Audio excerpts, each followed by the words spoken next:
నిజంగా బీజేపీలో బీఆర్ఎస్ విలీనం అనే ప్రతిపాదన వచ్చిందా సార్? ఈ చర్చ చాలా కాలం నుంచి జరుగుతుంది. ఇలా కొత్తగా ఏం రాలే.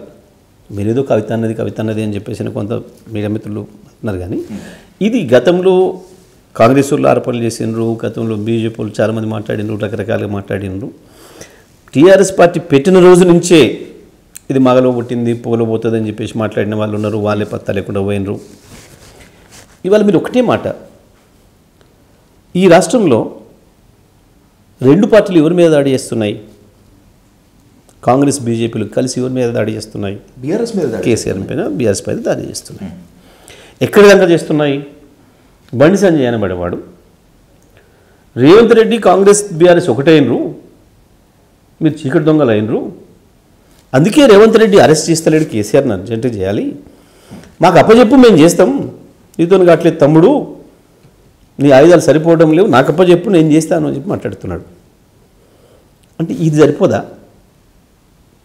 బీఆర్ఎస్కు బీజేపీకి సంబంధం లేదు, బద్ధవైరం ఉంది అని చెప్పడానికి ఇవాళ ఈ రాష్ట్రంలో రెండు పార్టీలు కలిసి వాస్తవానికి జాతీయంగా కొట్టుకునే పార్టీలు, జాతీయ పీఠం కొరకు పోటీపడే పార్టీలు, ఉప్పు నిప్పులాగా ఉండాల్సిన పార్టీలు, ఇక్కడ ఒక్క మాట కూడా కాంగ్రెస్ను విమర్శించకుండా బీజేపీ నాయకులు, ముఖ్యమంత్రిని మేము విమర్శిస్తే కూడా ఆయన మీద ఈగ వాలకుండా దస్తీలు పట్టుకుని ఊపుతున్న ఈ మంత్రులు, ఈ ఎంపీలు చేస్తున్న ప్రవర్తన మీకు కనబడతలేదా?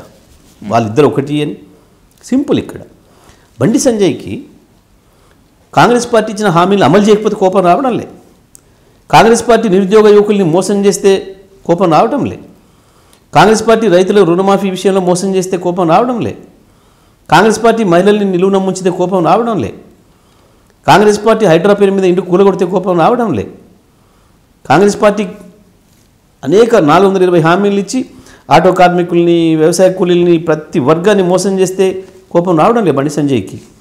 కేవలం కేసీఆర్ని అరెస్ట్ చేస్తలేడు అన్న కోపం మాత్రమే వస్తుంది, మనకు కనబడుతుంది. ఇంత స్పష్టంగా వాళ్ళిద్దరు కలిసి పనిచేస్తుంటే ఇక్కడ ఇక మళ్ళీ మంచి చర్చ ఎందుకు? ఇక్కడ విలీనాలు చర్చ ఎందుకు ఉంటుంది అసలు? ఇది కేసీఆరే ఇవాళ ఇద్దరికి ప్రధాన శత్రువుగా కనబడుతున్నాడు అంటే దాని అర్థం తెలంగాణ రాష్ట్రంలో మళ్ళీ కేసీఆరే రాబోతున్నాడు అనేది ఖాయమైపోయింది. మేము అధికారంలోకి వచ్చే అవకాశం మా ముందు ఉన్నాక ఇంకో దాని మీద చర్చ ఎందుకు, పొత్తెందుకు? ఒకవేళ నిజంగా మేము సింపుల్, మీరు అసలు బీజేపీతో చర్చ, పొత్తు చర్చ కూడా మేము ఎన్నడూ చేయలేదు. అటువంటిది విలీనం ముచ్చటెందుకు వస్తుంది ఇంకా? కాబట్టి ఇది బేస్లెస్ పనికిమాలిన ఆరోపణ తప్ప ఇంకోటి కాదు. మీరు అన్నట్లు నిజంగా రాబోయే ఎన్నికల్లో బీఆర్ఎస్దే ఘన విజయం అని అనుకుంటే ఎవరైనా పార్టీలో జాయిన్ అవుతారు, కానీ పార్టీలోంచి వెళ్ళిపోరు కదా జగదీష్ రెడ్డి గారు. అధికార పార్టీ నుంచి కూడా వెళ్ళి వస్తున్నారు చాలా మంది. గోర బాలరాజు ఎందుకు వెళ్ళిపోయాడు? నేను ఏమంటాను, అధికార పార్టీలో నుంచి వెళ్ళి కూడా, కాంగ్రెస్ నుంచి కూడా మాకు జాయినింగ్స్ వస్తున్నాయి చాలా చోట్ల. బీజేపీ నుంచి వస్తున్నాయి, కాంగ్రెస్ నుంచి వస్తున్నాయి.